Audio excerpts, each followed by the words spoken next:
Certainly one of the debates and policy issues that really didn't get finished in this recent session was infrastructure spending. As we've talked about before, the road and bridge system in the state is in dire need of future revenue.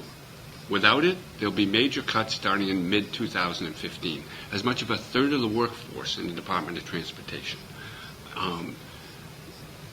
As folks watching this probably know, the fight in this past session was over where would that money come from? Would it come from a casino, which is what the state Senate wanted, or would it come from increasing the gas tax, which is what the House had wanted? The House passed the gas tax, the Senate passed the casino. Each wouldn't agree with the other's plan. Nothing happened. And next year, we're certainly going to have a debate over infrastructure spending. Two bipartisan senators, Jim Roush of Derry, a Republican, and Lou D'Alessandro, Manchester Democrat, will propose an increase in the gasoline tax, something probably a lot smaller than the 12-cent gas tax increase, 67% increase, by the way, that the House passed, that the Senate just flattened. What was interesting this past week in the National Telegraph, Senate President Peter Bragdon told us during an editorial board interview that he would allow into the Senate for debate next year this notion of tying the gasoline tax to the inflation rate, as some states have done. Many states have done. And obviously, when the inflation rate goes up, then the gas tax goes up. And reverse. When inflation is down, the gas tax goes down. Now, the inflation is rarely below 0%. So this modest change in the gas tax certainly will generate revenue. Given that inflation is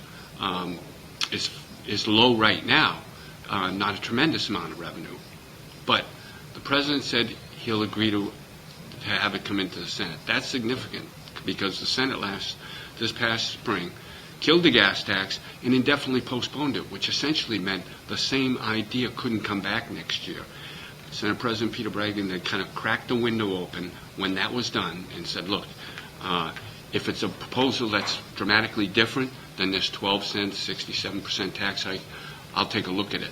And obviously he sees this inflation rate factor as being significantly different. So we in all likelihood could have that debate if somebody files that bill. I think at the end of the day, a significant increase in revenue to support infrastructure spending during the 2014 session, I say very unlikely for two reasons. One, the problem is not here yet.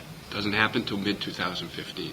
That comes after the election, and frankly, I think the next governor and the next legislature are going to have this handed in their laps with about 6 months to come up with a solution. Two, the economy is improving, but gas prices remain high. So as long as gas prices remain high, the notion of raising state gasoline taxes in an election year remains very unpopular.